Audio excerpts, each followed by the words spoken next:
Ex-British spy Christopher Steele, who provided the infamous Steele Dossier, defended his claims that Russian officials held compromising information on former President Donald Trump in his first on-camera interview since the dossier was revealed in 2017. Let's go ahead and watch some of that. Most of the world first heard your name about 5 years ago, but you stayed silent up until now. Why speak out now? I think there are several reasons. I think the first and most important is that the problems we identified back in 2016 haven't gone away and arguably have actually got worse. And I thought it was important to come and set the record straight. One big claim in the dossier, the FBI, according to the Inspector General's report, and Mueller reinforces it, is not true, is the claim that Michael Cohen had a meeting with Russians in Prague. Do you accept that finding, that it didn't happen? No, I don't.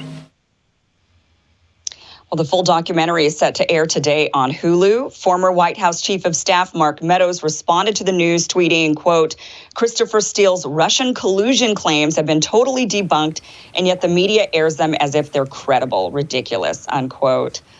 So, I mean, I wonder, how they're going to handle this, how Hulu's going to handle this. Are they going to put a disclaimer on it saying this is for entertainment purposes? or are they saying, yeah, we still believe this, even though it has been debunked? Right. And I think that meeting that he says there, I think it took place. I think that was pretty conclusively documented, too, that there was no way Michael Cohen was abroad at the time.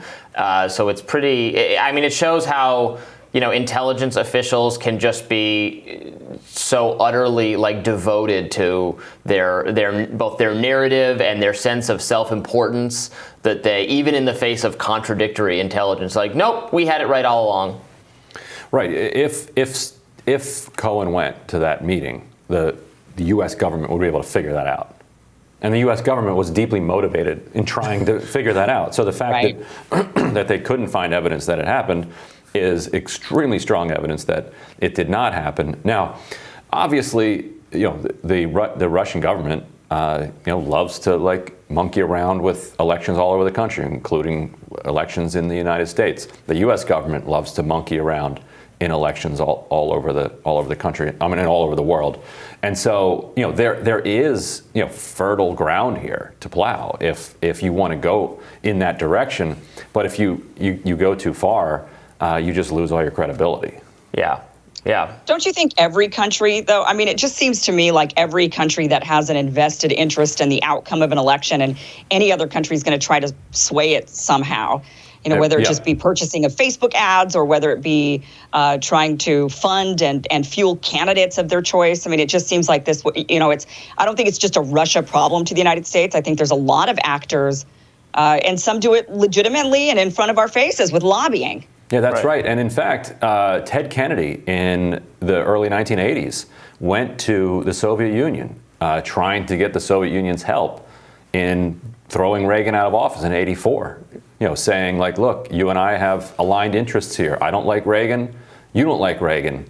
Let's do this.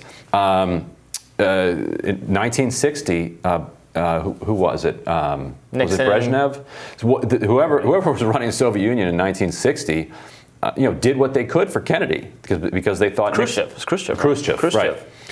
Khrushchev thought that Nixon was a madman and that Kennedy would be better off. And they worked that election. I don't know if in fact, anybody who did anything in the 1960 election flipped that election because it was decided by 2 votes. And it was actually stolen by Democrats in Illinois. But so they intervened in that election. We intervene all over the place. And Kim, to your point, if you go back and read Karl Marx's letters from the 19th century, they're all about intrigue by Russia, by France, by various empires in London politics. And when the Constitution was written, the main source of corruption that they were trying to root out was foreign influence. Foreign influence has always been this thing that power brokers within a country are nervous about because it happens. because foreign countries are trying to influence the decisions of other countries to their benefit. Absolutely. It's always happened, always will. And it's just so naive to think that that was the thing that made the difference here. A small number of misplaced Facebook groups or like that's the thing, and not the millions and millions and millions of dollars in advertising, campaigning, lobbying going on in the existing power structure of how elections have always worked. It's just it's a myopia to think, yeah, this is what did it. Yeah, Russia just flipped a switch. If you can flip an election with $100,000 in Facebook ads, it's not a very sturdy election. Now, I do got problems. Yeah, I do think that hacking and obtaining Podesta's emails and leaking them, that was an influential move, because that drove weeks of media coverage that was not favorable to Clinton. So but that's she shouldn't have done those things that those emails made her look justifiably bad. Yeah, for. I don't want to say all's fair in love and war, but these that's what countries do to each other. Right. You got to protect your email. Right. They should have released the Goldman Sachs speeches earlier so that they didn't get released through there. I don't think it's particularly useful for people to pretend that didn't happen. Right. But you also shouldn't say that that's what. That therefore, we need some new Cold War with Russia. Right. And I think that's like the big takeaway here is that, we're all agreeing that, look, countries have been doing this. We've been doing it. They've been doing it to us for the longest time, ever since countries could have influence over one another, because why wouldn't they? Countries we all have to live on this globe together, and we do absolutely impact one another. But really it comes down to our elections shouldn't be so insecure, or our elections shouldn't be so, or we, the people, shouldn't feel like, this foreign influence is the absolute reason why so-and-so ended up in office.